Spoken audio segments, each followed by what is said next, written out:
Game 1 between the Mavericks and the Thunder was a game of lessons. From different game plans to coaching adjustments, we walked away with a better understanding of the themes of this series. Fresh off a matchup against one of the league's most seasoned squads, the Mavericks were back in action, this time taking on one of the NBA's youngest rosters, and the spotlight was on Luka Doncic as he squared off against Shai Gilgeous-Alexander. The first quarter, turnovers, Chet's pick and roll, and Luka versus Shai. From the start of the game, it was clear that OKC wanted the matchup of Luka guarding Shai, and Luka was doing his best to challenge the Thunder's star. However, Luka guarding SGA one-on-one was a recipe for disaster. Over Doncic, he's got it!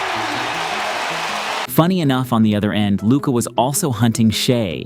Doncic on target with a straightaway tray. But, as much as possible, the Mavs' game plan was to try and deny Shai from getting the ball. And if he got the ball, the Mavs tried to make sure that he was seeing bodies all over the paint. Look at all the guys in the paint, forcing SGA to make the pass. But try as they may, his slipperiness was borderline impossible to handle. The spin. That's going to be a goaltend on Gafford, too late. As far as guarding Luka, Lu Dort was tasked with being the primary defender. The plan was to have him go over screens with Chet in drop coverage. Step back. That's nice. Luka Doncic. Dort was extremely aggressive, and his activity was causing a lot of problems for the Mavs. Dort forcing the action. He lost it. But when it came to guarding Luka in single coverage, that was too much to ask even for him. Luka Doncic loading it up. To counter Luka's offensive genius, the Thunder were also trying to have Dort attacking Luka to make him work on defense. Unfortunately for the Mavs, this resulted in an already beat-up Luka catching more scrapes and bruises. Turnovers were a big problem for both teams to start. Some were unforced, but for OKC, their zone defense was also a factor in causing Dallas to make forced mistakes. Gafford off his hands, tracked down by Giddey. Kyrie in particular was uncharacteristically bad in this department, committing 4 of the Mavs' 6 turnovers in the first quarter. Irving trying to get involved. That's another Dallas turnover. On the Thunder's side, OKC found some early success with Chet slipping the pick and roll. And Williams backs it out for Giddey. Giddey, lob it up. And the first quarter ended with the two teams' rim protectors shining.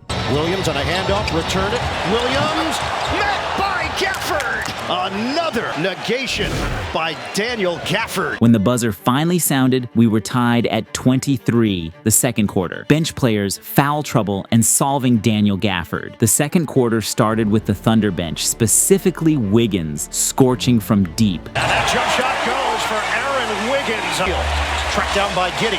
Wiggins, back to back. Aaron Wiggins with a downtown hit. And after hitting those 2 threes, the driving lanes began to really open up for him. Wiggins has had the hot hand.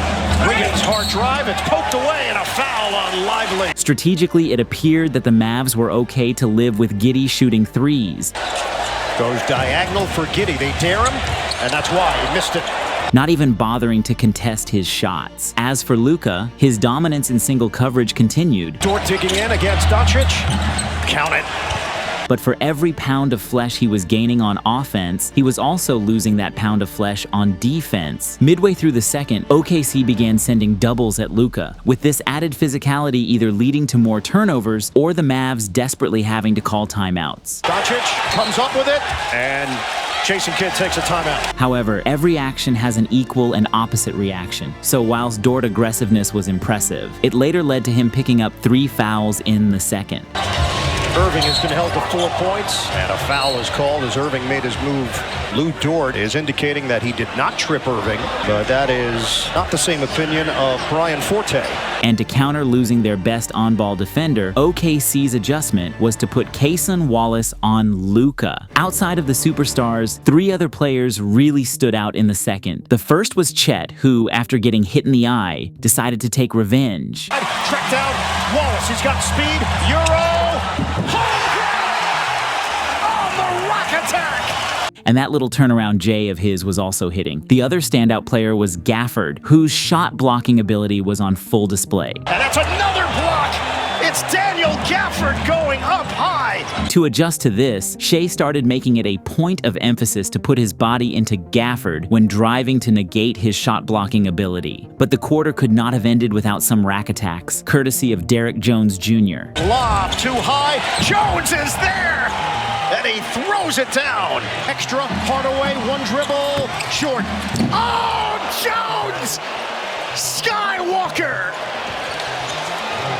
By the end of the half, OKC was up 11 with their role players helping their superstar in beating the Mavs double teams. The third quarter, the Mavs answer, a game of runs, and don't let him get loose. Coming out of halftime, the Mavs had one priority: stop turning over the damn basketball, and stop they did. OKC continued sending doubles towards Luka, completely okay with letting anyone else in a Mavs uniform beat them. Green, open look.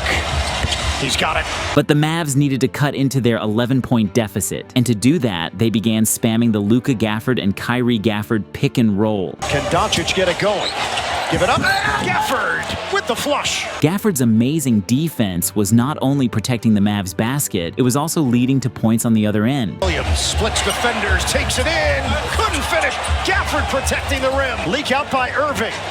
Irving lost it for a moment, shovels, Doncic flips it home. Kyrie and Doncic on the same page. Helping the Mavericks cut their deficit down to just 1 point midway into the third. However, OKC responded with an ATO for a Wiggins 3, sparking another spirited 11-2 run in OKC's favor, with Lou Dort's hustle blowing even more life on the fire. Dort hits the deck.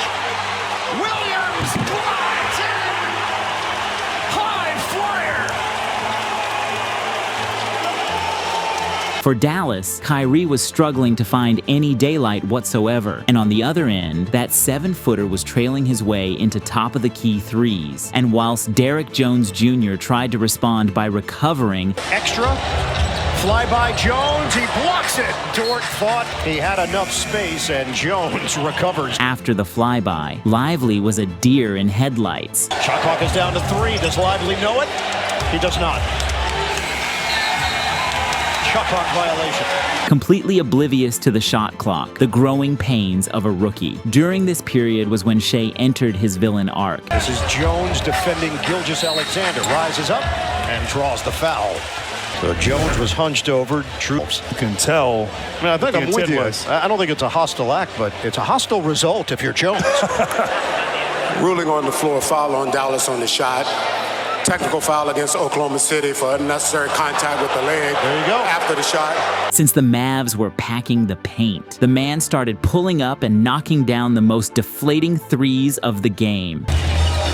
Gilgeous-Alexander got a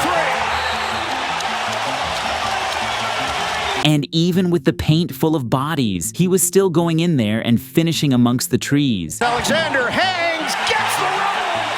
Unfortunately, his explosion was hampered by him rolling his ankle. But by the time the third quarter ended, the Thunder's lead was back up to 10. The fourth quarter, finding Kyrie's groove and Mr. Fourth Quarter. When we entered the final frame, we learned that SGA by himself was scoring almost the same amount of points as Luka and Kyrie combined. It was now or never for the Mavs to make their final push. You know, one of those times where if you wanted it bad enough, you had to be willing to bleed for it. Giddey took a shot on the play, and Giddey is hurt. Gafford did all he could, getting his 4th and 5th blocks of the game.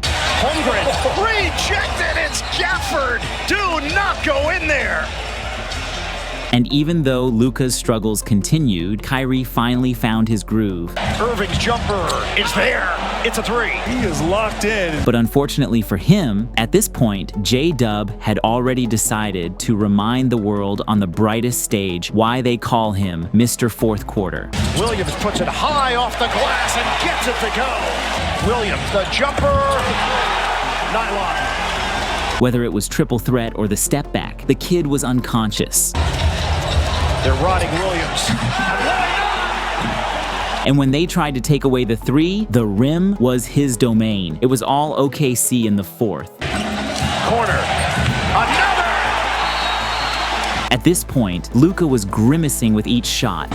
He corkscrews in for the deuce, but he's in some pain.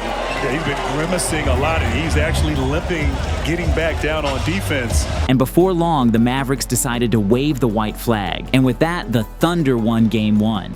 pushing tempo. It's blocked by Williams.